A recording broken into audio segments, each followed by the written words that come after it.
Silakan duduk. Shalom. Saya mau tanya, siapa yang pernah mendengar kesaksian saya? Angkat tangan coba. Nah, yang belum pernah angkat tangan coba. Nah, yang bingung angkat tangan. Nah, saya kesaksian sebentar aja. Nah, satu kali saya diundang untuk sama Danjen Kopassus, Komandan Jenderal Kopassus. Waktu itu dia berkata sama saya, dan itu rumahnya dijaga oleh pasukan khusus baret merah. Dia tanya sama saya, Pak Daud, apakah ilmu hitam itu ada? Kalau memang ilmu hitam itu ada, buktikan keberadaan ilmu hitam itu di depan saya.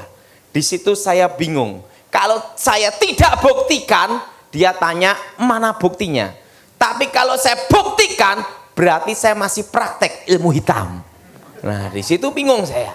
Dan apa yang terjadi? Saya doa. Kenapa? Yang ngomong ini jenderal, bukan kopral. Dan dia ngomong, mana buktinya? Jenderal bintang 2, komandan pasukan elit. Saya berdoa sama Tuhan. Tuhan, kali ini engkau perlu tolong saya. Tiba-tiba saya lihat ada suatu cahaya. Cepat seperti kilat. Saya doa, dalam nama Yesus. Langsung cahaya itu berubah menjadi paku. Paku terbang, melayang di udara gini. Langsung jin ini berkata, apa ini Pak Daud? Itulah santet. Demi nama Yesus, plek jatuh. Langsung dia ngomong gini, siapa penyantetnya? Alamat di sini, jalan ini, pelakunya ini. Kok tahu Pak Daud? Bekas tukang santetnya. Nah, langsung dia ngomong, Pak Daud, siap. Anda diminta sama negara saat ini untuk menjaga keamanan negara. Anda diminta untuk menjaga Presiden Republik Indonesia, SBY. Saya diminta untuk menjaga SBY untuk pengamanan khusus, untuk penangkal, melumpuhkan ilmu hitam. Tidak terlalu lama, 2004 sampai 2014. 10 tahun saya menjaga presiden. Khusus bagian untuk penangkal ilmu hitam dan untuk penanggulangan teroris. Nah, waktu itu 10 tahun dan saya mengundurkan diri 2014. 2013 saya minta pengunduran resmi, minta sama Kasat bahwa 2014 siapapun presidennya saya tidak jaga lagi. Nah, kenapa? Saya mau kembali ke gereja. Makanya 10 tahun lebih saya tidak khotbah di tempat pendeta Samuel Gunawan. Nah, sekarang baru nongol. Nah, yang kesaksian bagaimana saya bertobat. Kalau orang belum kenal saya, mantan paranormal, dukun sakti. Dikira orangnya kakek berjenggot gondrong. Tidak taunya orangnya kecil tapi keren. Nah, saya orang Blasteran, papa saya orang Chinese, mama saya ibunya Jawa, ayahnya Cina. Jadi saya 75% Chinese, 25% Jawa. Dari keluarga Jawa inilah mama punya ibu, yaitu nenek saya. Nenek ini punya ibu lagi, yaitu kakek nenek buyut. Keluarga dari kakek nenek buyut inilah kakek nenek guru saya. Kakek saya terkenal dengan tokoh aliran putih, Sapuangin. Terkenal dengan ilmu saipi angin pindah tempat. Dan terkenal dengan ilmu kebal, aji lembu sekilan, tembak sejengkal. Dan terkenal dengan ilmu panglemunan, ilmu menghilang. Dan kakek saya dulu dari peta, pembela tanah air. Dan dia dulu dari peta jadi Heho, pasukan Jepang. Karena dulu kan dipaksa semua untuk ikut pasukan itu. Nah, itu beliau satu letingnya Ahmad Yani. Nah, itu kakek saya, peta awal. Nah, kakek saya tokoh aliran putih, nenek saya tokoh aliran hitam. Nah, lahirlah saya abu-abu. Nah, nenek saya terkenal ilmu santetnya setan kober. Kalau dia membunuh orang, anak cucu dibunuh semua. Dan dia menguasai santet 3 benua dengan keahlian menyetop jantung. Nah, kakek nenek buyut saya mengalami susah mati kalau ilmunya tidak diturunkan. Dan yang bisa menurunkan ilmunya adalah seseorang yang memiliki hari kelahiran weton stupaing dalam angka Jawa 99. Nah, di antara 5 bersaudara laki semua, Pandawa 5. Saya anak nomor 2, lahir di weton keramat. Karena itulah sejak usia 9 tahun dididik dan dilatih untuk menjadi seorang dukun. Dan waktu itu saya masih ingat guru saya ngomong sama saya gini, untuk menjadi yang terkuat harus menjadi yang paling menderita. Apa yang paling kamu takutin dalam hidup ini? Saya hanya takut satu aja, lapar. Betul? Betul? Betul? Siapa yang setuju? Angkat tangan. Nah, langsung guru saya ngomong, kamu takut lapar. Apa yang kamu takuti itulah, jadilah yang ditakuti itu. Langsung dia bawa satu pisau, lama satu botol air, dibawa ke hutan. Jep-jep, langsung. 1 bulan ketemu saya, kamu hidup atau mati. Kamu takut lapar, sekarang benar-benar. Nah, di dalam hutan itulah saya bertahan. Hanya 1 botol air dan 1 pisau. Maka saya bisa makan kucing, ular, kadal, kodok, semua sikat. Yang tidak saya sikat hanya kaki meja. Nah, disitulah saya bertahan. Makanya saya tidur dulu pakai pisau, senjata.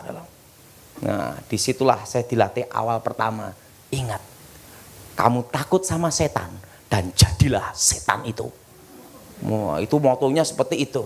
Kalau yang menghalangi kamu dewa, tebaslah dewa, bilang itu. Di situ saya diajar bagaimana kekuatan itu.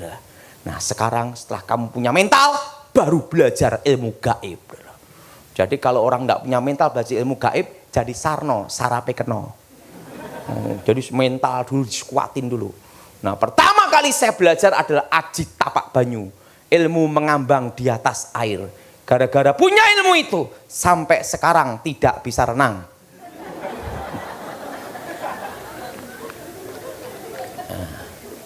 Nah, disitulah saya belajar ilmu kebal, ilmu menghilang. Nah, selama saya belum bertobat, tidak pernah bayar bis dan angkot. Setelah tobat, baru bayar. Jadi setiap hari saya gunakan ilmu itu, ting, hilang. Nah, usia 10-11 tahun dibekali 100 macam pusaka, keris, tombak, pedang, dan 6 pusaka kebal. Besi kuning, mustika delima, lulang kebelandoh, kitab Stambul, kul buntet, badar besi, anti tembak, anti bacok, anti cukur. Jadi semua kebal. Saya masih ingat itu, guru saya setelah saya menguasai ilmu kebal, ilmu besi kuning, rubah dan susuk jarum emas dan jarum tembaga. Guru saya lupa, aduh kamu kan belum disunat. Langsung ngomong, ya sekarang coba aja sunat, siapa tahu masih mempan. Nah, akhirnya disunat. Yang nyunat gini. Yang nyunat gini. Udah telanjur kebal sempurna. Jadi rambut ndak bisa dipotong, semua ndak bisa dipotong semua. Kebal semua. Guru saya ngomong, "Dah terlanjur gimana?" Wah, dah langsung kebal. Nah, rambut ini hanya bisa dipotong kalau bancaan selamatan terusan baca mantra dulu baru bisa dipotong. Kalau ndak bisa, kebal rambutnya adalah. Nah, guru saya ngomong, "Ingat, kamu sudah menguasai kebal sempurna. Ingat, kalau kamu mati ditolak langit, tolak bumi, badanmu tidak bisa kembali ke tanah karena seluruh tubuh kamu kebal segala senjata." Nah, di situ lulus SD saya dibekali ilmu Aji Sirep Begonondo. Kalau mantra itu diucapkan, satu kampung tidur semua. Ilmu untuk ngerampok. Nah, kalau zaman dulu untuk perang, sirep itu guru saya. Kelas 2 SMP guru saya berkata, ada satu langkah lagi. Kamu harus menguasai ilmu terakhir. Ilmu pamengkang jagat tutup bumi sapitu. Membelah dunia dengan kekuatan 7 kegelapan paling gelap. Tapi ilmu yang memiliki rahasia. Seumur hidup kamu, kamu tidak boleh menikah dan berhubungan dengan wanita. Harus jadi perjaka ting-ting, bukan tong-tong. Iki yang susah. Kamu harus hidup dalam mati, mati dalam kehidupan, mati akan cinta, mati akan nafsu, mati keinginan, dan puncak tertinggi dalam semua kekuatan gaib adalah hidup dalam kematian. Nah, setelah saya menguasai ilmu itu, guru saya berkata, dengan menguasai ilmu terakhir, sudah waktunya kita berpisah. Sebelum aku mati, aku tahu rahasia takdir. Nanti kira-kira usia 18 tahun, kamu akan melihat suatu cahaya terang. Dan usia 19 tahun, kamu akan ketemu seorang raja yang datang dan muncul dari timur. Dan kalau kamu ketemu dia, itulah jalan terang. Kira-kira umur berapa guru? 17-18, kira-kira itu. Kamu melihat cahaya itu. Langsung saya tanya, guru, bagaimana saya ketemunya? Sang takdir menuntun jalan takdir kamu. Kira-kira usia 18 tahun, kamu lihat terang. Usia 19 tahun, kamu akan ketemu seorang raja yang datang dan muncul dari timur. Waktu aku hidup tidak pernah bikin susah anak cucu. Demikian nanti waktu aku mati. Aku mati kira-kira jam 2:30. Sebelum aku mati, tak tinggali rezeki. Besok nomor buntut SDSB, Rebu malam Kemis, keluar nomornya 50. Kamu belikan ini uang untuk beli peti matiku. Jadi peti mati bayar sendiri dah. Langsung gini. Tony, ya guru, ingat, waktu aku masih muda seperti kamu, aku ingin ada di atas. Dan pada waktu di atas, tidak ada kawan dan tidak ada lawan. Dan guru saya memang sampai matinya tidak tertandingi. Dan dia itu umur 100 tahun, itu masih saya ngelatih bela diri setiap hari 6 jam.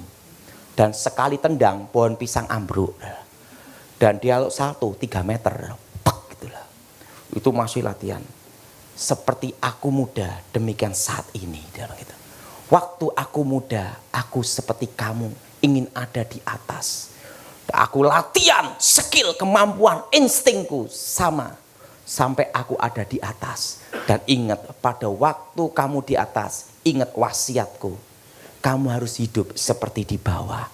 Skill kamu, latihan kamu, insting kamu, dan kemampuan kamu sama seperti waktu di bawah. Waktu di atas, kalau kamu berubah, kamu hancur. Jadi kamu punya kemampuan, skill, kemampuan, insting kayak di bawah. Aku akan mati, kumpulkan seluruh keluarga. Langsung keluarga dikumpulin semua, langsung dia gini. Meninggal, tanpa sakit, dah meninggal. Langsung meninggal. Setelah guru saya meninggal, saya kehilangan arah. Usia masih remaja, dibekali kekuatan sehebat itu. Katanya ada dukun sakti, saya datengin. Satunya, ting, ilmu menghilang. Dukunnya bingung, menghilang di mana anak ini? Malah dukunnya jadi murid saya.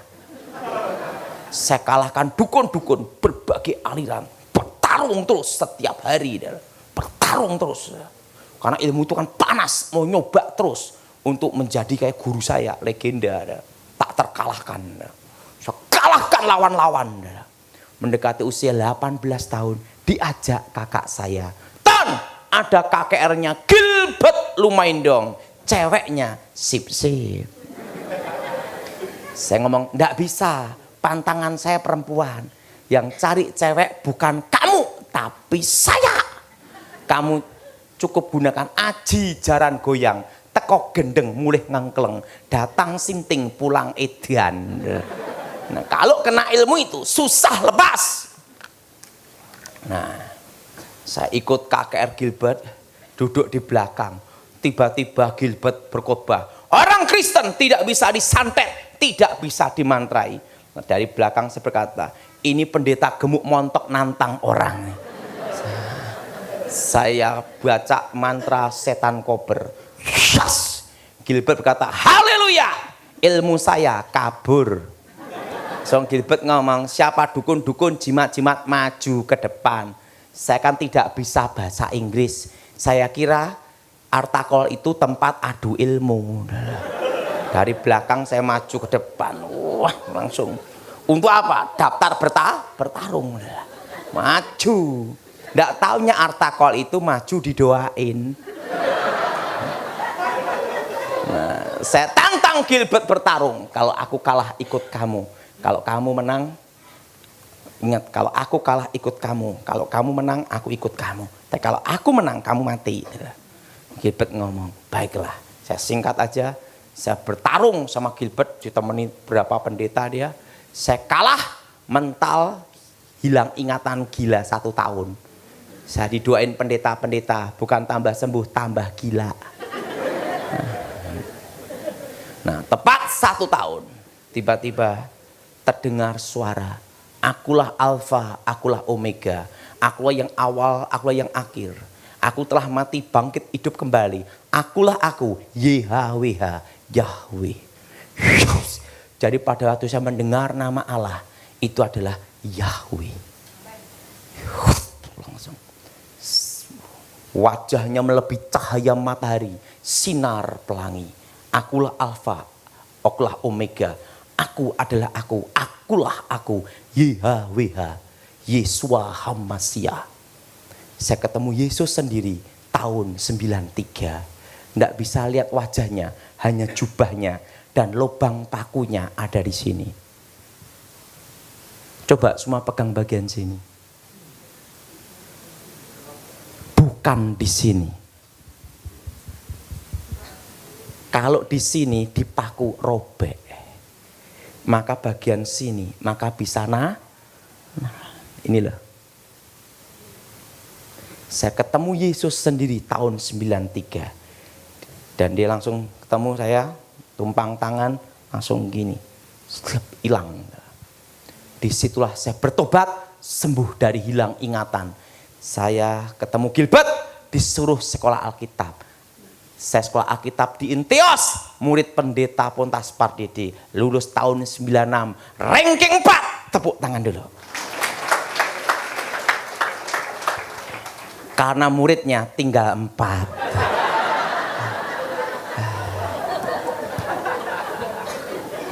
Nah, tahun 2001 saya diminta untuk ngasih pengarahan di Akademi Kepolisian Semarang. 2001 bidang reserse intelijen, penangkal ilmu hitam. Jadi untuk bagaimana mengeksekusi ilmu kebal atau menangkap kejahatan berhubungan ilmu menghilang, ilmu reserse, penyidikan. Itu tahun 2001 sampai 2003 di Akademi Kepolisian Semarang. 2004-2014 saya jaga presiden.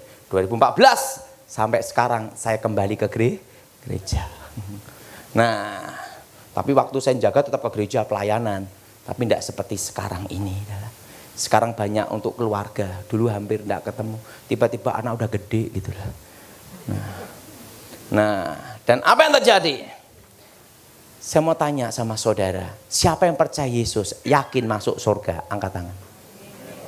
Apakah kalian pernah mati?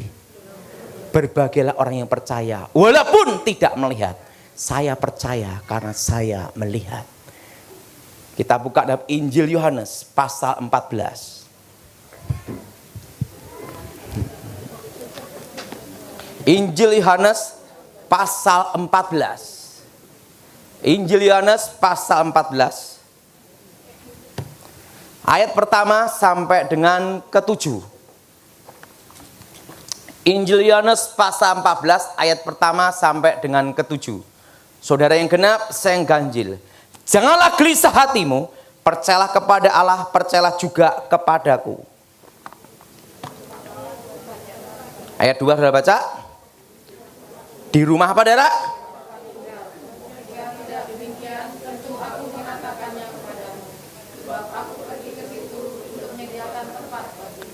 Dan apabila aku telah pergi ke situ dan tak menyediakan tempat bagimu, aku akan datang kembali dan membawa kamu ke tempatku, supaya di tempat di mana aku berada, kamu pun berada. Kata Thomas kepadanya, Tuhan, kami tidak tahu kemana engkau pergi, jadi mana kami tahu jalan ke situ?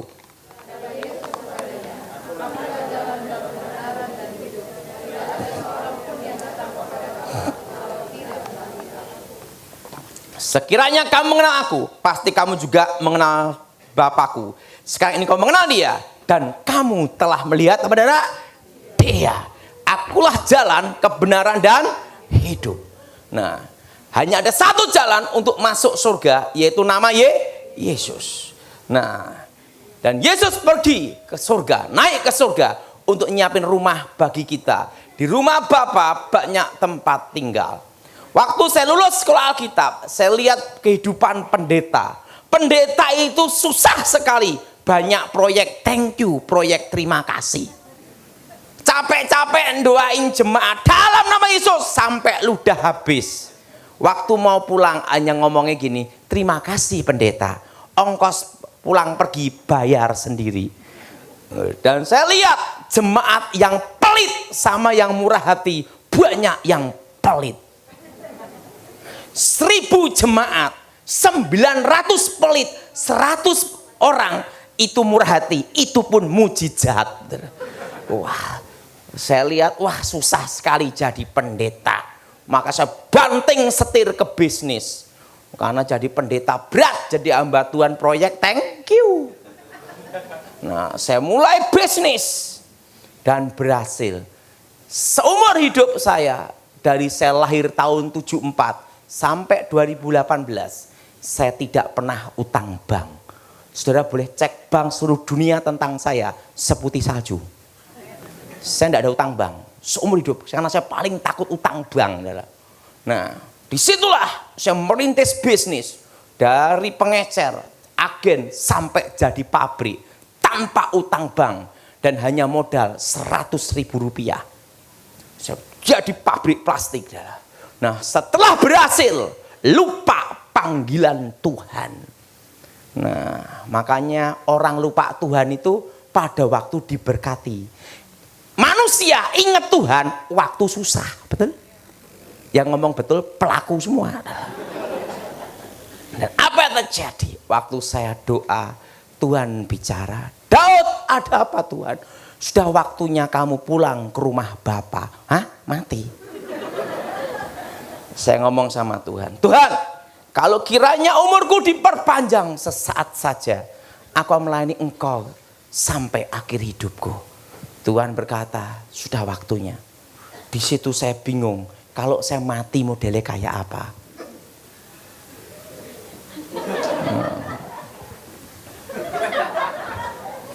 Bingung. Nah, saya ngomong sama mama saya, Mah, aku mau pulang ke rumah Bapak. Loh, apa kamu stres mikirkan tagihan? Nah, saya bingung modelnya mati kayak apa. Nah, saya naik motor boncengan sama temen. Saudara, kecelakaan motor yang berbahaya itu bukan di depan, tapi yang di belakang. Karena di depan tahu menghindar, yang belakang kan enggak tahu, gitu lah. Tiba-tiba, bak, gitu aja lah. Saya ngalami sebabnya. Nah, temen saya naik sepeda motor kenceng. Nah, nyalip truk. Truknya ini tiba-tiba berhenti. Maduar. Nah, yang di depan gini menghindar gini, saya kan enggak tahu, tiba-tiba gini. Udah temangsang di bak truk. Makanya kecelakaan itu yang paling bahaya, motor itu yang di belakang. Karena enggak tahu apa-apa. Waduh, gini. Jadi begitu buka mata sudah dek, gelap langsung. Buka mata, dek, gelap, repet gitu dah. Tiba-tiba gelap. Tiba-tiba saya lihat diri saya sendiri. Jadi dua. Itu tubuh saya, ini roh saya. Dan ada malaikat menjemput saya. Tingginya 3 meter. Diajak naik ke atas. Diajak naik ke atas. Dan di situ ada lantai emas dan tangga emas. Dan di situ malaikat menyembah Tuhan seperti derau air bah. Berlaksa-laksa, beribu-ribu laksa, berpuluh-puluh ribu laksa. Malaikat itu berkata, saya juga ngomong, saudara, nanti kita di surga itu ada bahasa sendiri. Bukan bahasa Indonesia atau Inggris, tapi bahasa malaikat, bahasa roh. Gitu dah. Tapi ngerti apa yang dikatakan. Sebelum kau menghadap yang maha kuasa, engkau harus masuk satu ruangan dulu, ruang maha kudus. Dan malaikat itu berkata, Sebelum lagu-lagu pujian penyembahan dinyanyikan di bumi, terlebih dulu dinyanyikan di sorga. Jadi lagu barunya bumi itu lagu expirednya sorga. Lagu lama semua. Nah, di situ saya disuruh masuk satu tempat. Tirainya terkoyak dari atas ke bawah. Dan saya lihat tabut perjanjian. Dan terdengar suara. Biar awan kemuliaan-Mu turunlah memenuhi bait suci-Mu. Ku nyanyi haleluya di depan tata suci-Mu. Terus itu seperti derau air bah. Mari engkau menghadap yang maha kuasa. Di situ saya kembali lagi ke tangga emas itu. Di situ yang ditata bicara. Daud, Daud, Daud, Daud. Sebenarnya sudah waktumu ada di tempat ini. Tapi karena engkau minta umurmu diperpanjang, maka umurmu akan kuperpanjang di muka bumi. Dan selama umurmu diperpanjang di muka bumi, pergunakanlah sebaik-baiknya. Tapi sebelum kau kembali ke rumah orang tuamu, ke muka bumi, maka akan kutunjukkan apa yang akan terjadi atas hidupmu dan bangsamu di masa depan. Langsung, akulah Alfa, akulah Omega, akulah Yahweh. Yes. Langsung kayak layar lebar. Sebelum dunia dibentuk, aku sudah mengenalmu. Yes. Hari-hari yang akan terjadi. Indonesia akan terpecah menjadi 3. Timor sudah lepas. 2 akan menyusul. Yes. Indonesia akan dipulihkan Tuhan. 25 tahun dimulai krisis 98. Sebelum pemulihan Indonesia akan terjadi krisis ekonomi 2018. Sekarang sudah mulai dolar mendekati berapa? 14.000 lebih. Akan terjadi apa? Krisis untuk menuju pemulihan Indonesia 2023. Yes, saya lihat bom meledak di sana sini. Waktu saya lihat bom meledak di sana sini, saya berkata sama Tuhan, Tuhan, aku ndak jadi balik ndak apa-apa. Wong bom adalah.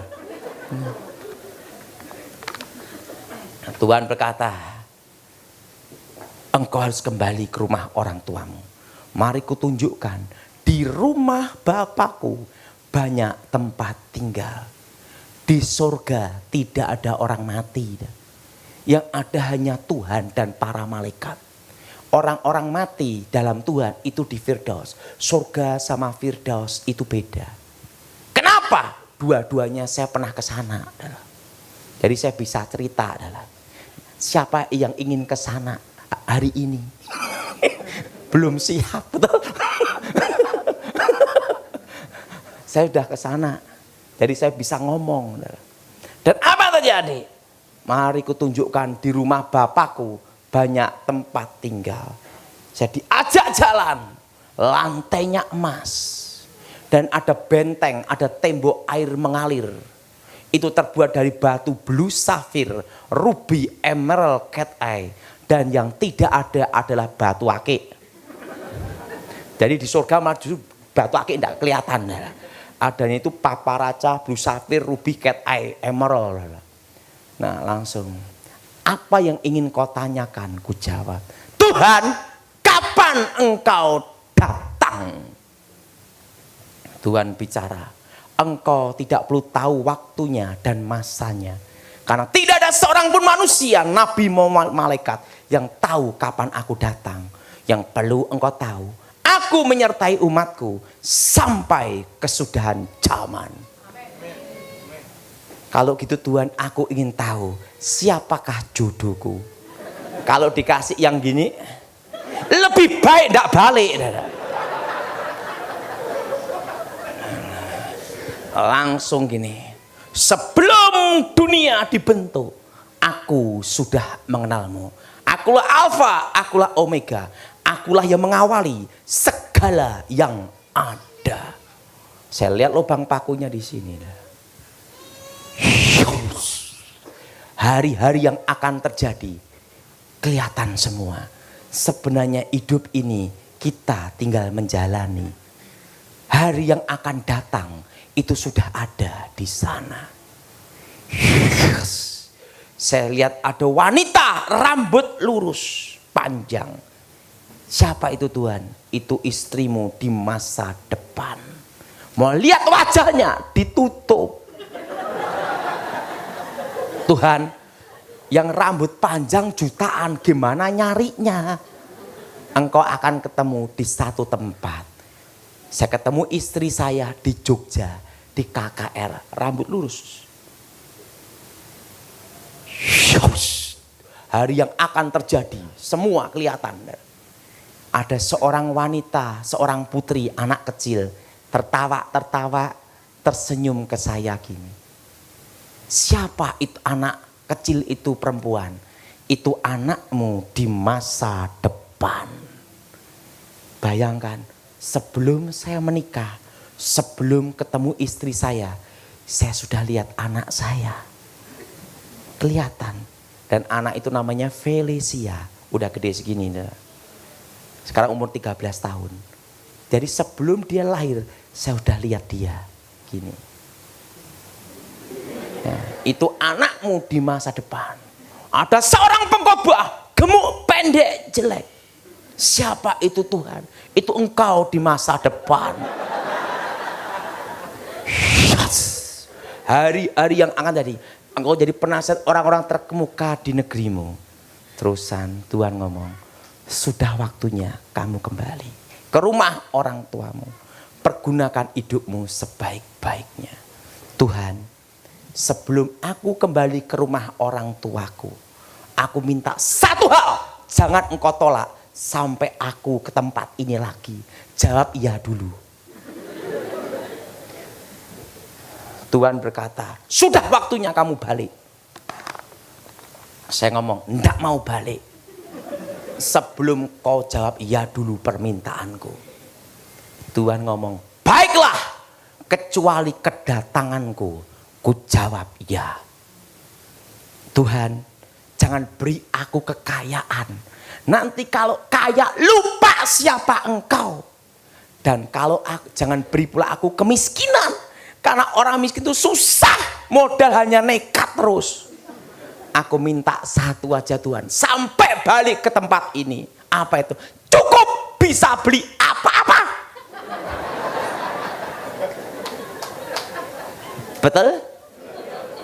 Tidak usah serakah. Langsung Tuhan gini, baiklah kau kemari. Selama engkau di bumi, engkau akan cukup.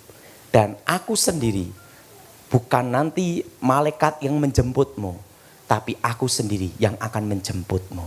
Sudah waktunya kamu kembali. Ingatlah, pergunakan hidupmu sebaik-baiknya. Karena waktunya tiba, bukan malaikat yang kuutus menjemputmu, tapi aku sendiri yang akan menjemputmu. Sudah waktunya kamu balik. Saya suruh naik kereta berkuda, turun ke bumi.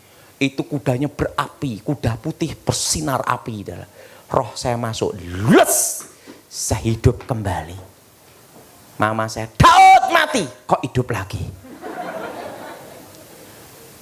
Dan Tuhan bicara dari surga, lagu-lagu yang kau dengar tadi, kuberikan padamu sebagai tanda engkau pernah ada di surga.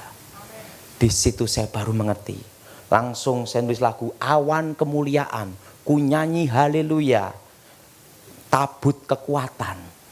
Saya semua alat musik bisa pegang, tidak bisa main.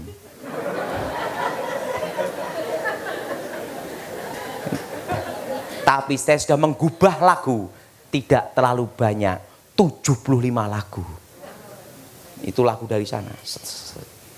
Nah, jadi surga ini tidak ada orang mati.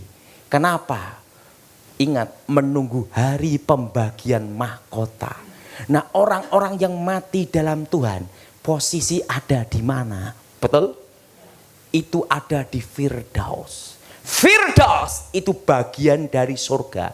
Ibaratnya kalau Surabaya masih Sidoarjo untuk menunggu hari pembagian mahkota.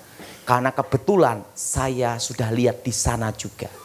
Dalam hidup ini ada waktunya lebih baik tidak tahu masa depan daripada tahu masa depan. Tapi yang penting kita percaya indah pada waktunya. Ayah saya meninggal itu 2018 tanggal 13 Januari. 2 minggu sebelum meninggal, waktu doa Tuhan bicara, Daud, ada apa Tuhan? Siapkan tanah kuburan untuk ayahmu. Hah? Mati? Saya ngomong sama adik, Han, ayo kita cari tanah kuburan di Delingan. Untuk siapa? Untuk papa. Hah? Papa mati Daud? Ya. Saya itu langsung saya kembali ke rumah orang tua saya. Papa saya gini, Daud, papa saya itu sehat, kelilingan plastik, agen plastik, masih ngangkati plastik. Baru megang nota gitu. Oh, kamu cari tanah kuburan untuk sopo? Untuk papa. Hah? Loh, aku mau mati toh? Iya. Makanya papa harus bertobat mulutnya. Papa saya itu percaya Yesus, tapi mulutnya tidak bertobat. Jadi kok maki-maki pembantu. Pembantu gini-gini. Maki-maki mama saya. Anjing aja dimaki-maki sama dia. Pokoknya semua dimaki-maki sama dia. Makanya sampai dikasih nama babah kresek, kayak tas kresek yang selalu kresek itu udah. Karena ribut terus tiap hari. Nah, hari itu langsung berubah. Baikin pembantu, baikin mama saya, baikin tukang pijet yang dimaki-maki dia. Pokoknya dibaik-baikin semua. Setelah itu pajak motor, pajak semua dilunasi, listrik dilunasi, semua utang dilunasin, semua lunasin, baju disetrika semua, termasuk jas yang nanti akan dipakai untuk penguburannya dia disiapin sendiri, disetrika gitu semua, dikasih ke lemari gitu, untuk apa? Menunggu waktunya. Nah, 13 Januari saya khotbah di Jakarta mau ke Surabaya. Karena hari Minggunya saya khotbah di Victoria. Tempatnya Pak Irman Santoso. Nah, sampai ada di Surabaya. Surabaya. Tiba-tiba Tuhan bicara. Daud, ayahmu kupanggil pulang. Batasnya jam 10 malam. Bayangin, dikasih waktunya. Jamnya, detik, waktunya. Langsung saya telepon. Mama di mana? Ini sama papa baru beliin bakso. Papa mau dipanggil Tuhan. Bagusnya melayani, bukan mati Jadi papa saya beliin bakso, makan bakso. Langsung adik saya, kakak saya telepon semua. Ingat, papa mau dipanggil Tuhan. Batasnya jam 10 malam. Siap semua. Jadi semua ngeliatin papa saya. Sebentar lagi mati. Dan apa yang terjadi? Maka saya ngomong-ngomong aja. Ngomong biasa, ngobrol masalah bisnis, kerjaan. Tiba-tiba jam 8, serangan jantung.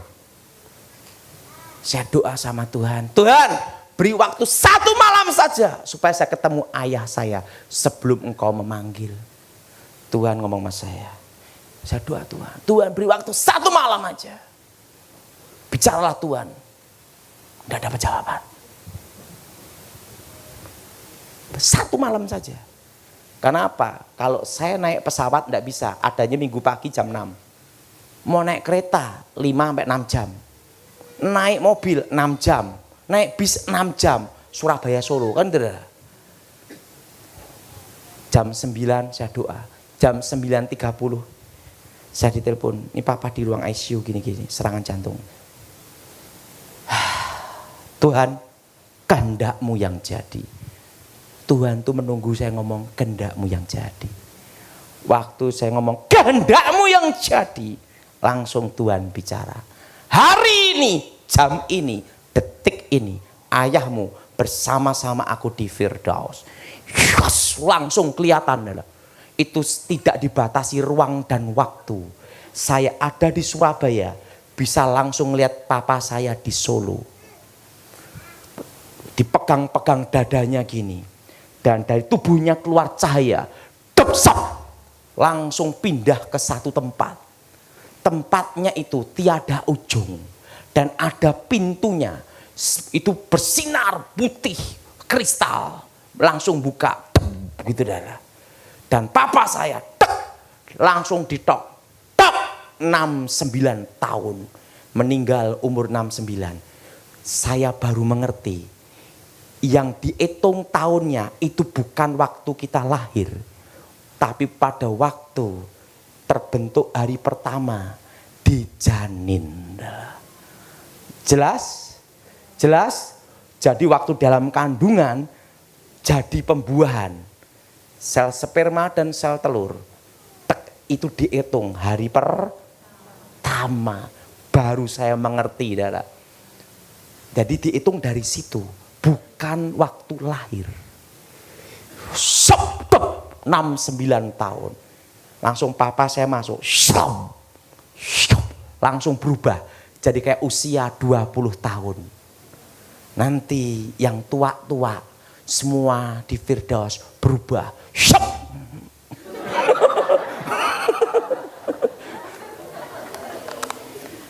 Nenek-nenek yang ompong-ompong ke Firdaus langsung robah, semua jadi muda. Sama fotonya dengan waktu ayah saya menikah, persis berubah langsung. Di situ ada hamba Tuhan Stefanus Pinky yang meninggal 2017, pelayanan pedesaan. Kok jang Pak di sini ya, kita ketemu di sini. Haleluya. Berarti nanti kita di Firdaus saling mengenal. Saya ngomong sama Tuhan, Tuhan suruh papaku keluar, aku yang gantiin daripada aku dikejar pajak terus. Langsung Tuhan bicara, belum waktunya. Manusia lahir tidak bisa memilih. Manusia mati hanya membawa iman dan perbuatannya untuk dipertanggungan jawab di hadapan Yahweh Yeshua HaMashiach. Jadi ingat, nama keramatnya Tuhan, nama asli Tuhan. Orang Israel takut menyebut nama itu sehingga dipanggil Yehova, Adonai, Elroy, Elohim. Karena nama itu terlalu kudus. Jadi di sorga namanya itu Yahweh. Nah, dan kita memanggil dia Allah Bapa. Dan apa yang terjadi?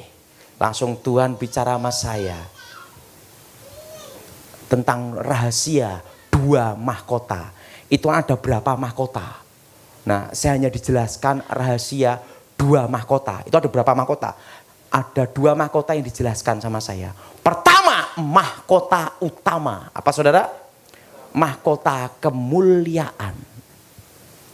Jadi kalau kita percaya Yesus, mempertahankan iman, mati dibunuh, martir, itu langsung mahkota nomor 1. Dan pemberitaan Injil. Injil itu diberitakan, bersaksi tentang Yesus.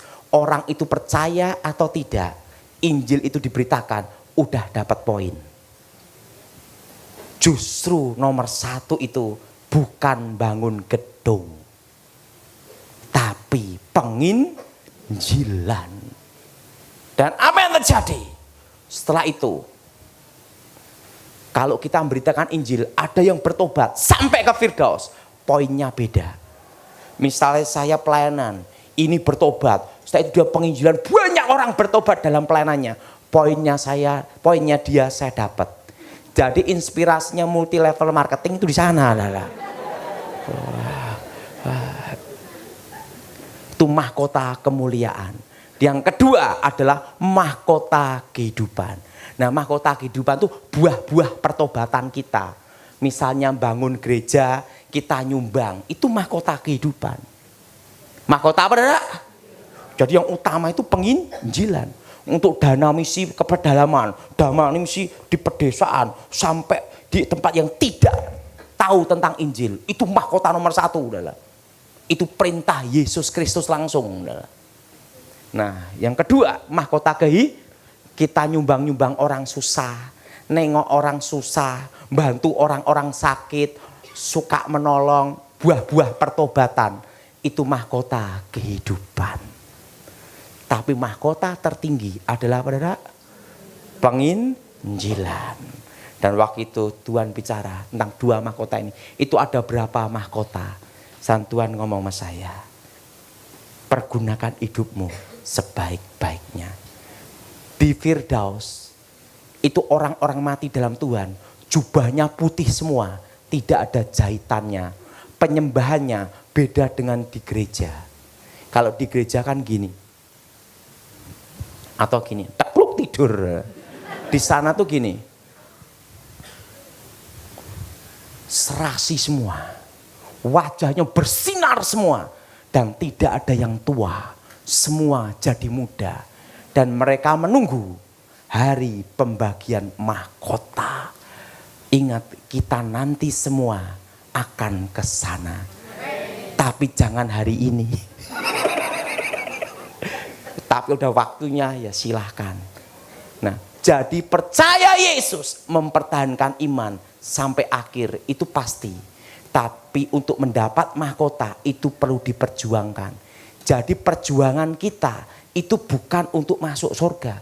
Kalau masuk surga itu pasti. Engkau percaya Yesus, bertahan sampai akhir pasti masuk. Mahkota belum tentu. Langsung ditelepon, kring tas. Daud papa meninggal jam 9.45. Saya ngomong, udah tahu, udah ketemu di Firdaus. Nah, di situ saya baru mengerti. Ingat, penginjilan. Engkau harus beritakan Injil. Karena itu mahkota utama. Amin. Amin. Nah, jadi orang-orang mati dalam Tuhan ada di Firdaus. Ingat, penjahat di sebelahnya Yesus, dia belum sempat ngasih perpuluhan, belum sempat ngasih kolekte, belum sempat berbuat baik. Waktu di sebelahnya Yesus, dia berkata, Yesus, kalau engkau jadi raja, ingatlah aku. Yesus berkata, hari ini engkau bersama aku di Firdaus. Artinya apa? Masuk surga itu pasti. Engkau percaya Yesus, bertahan sampai akhir, pasti masuk surga. Tapi mahkota belum tentu. Jadi sekarang kita berjuang untuk mendapat mahkota. Siapa yang berjuang untuk mendapat mahkota? Angkat tangan. Jadi ingat, beritakan orang itu percaya atau tidak, sampaikan. Injil itu harus diberitakan. Amin. Dan itu adalah mahkota nomor 1. Mahkota utama. Dan itu adalah perintah Yesus Kristus sendiri.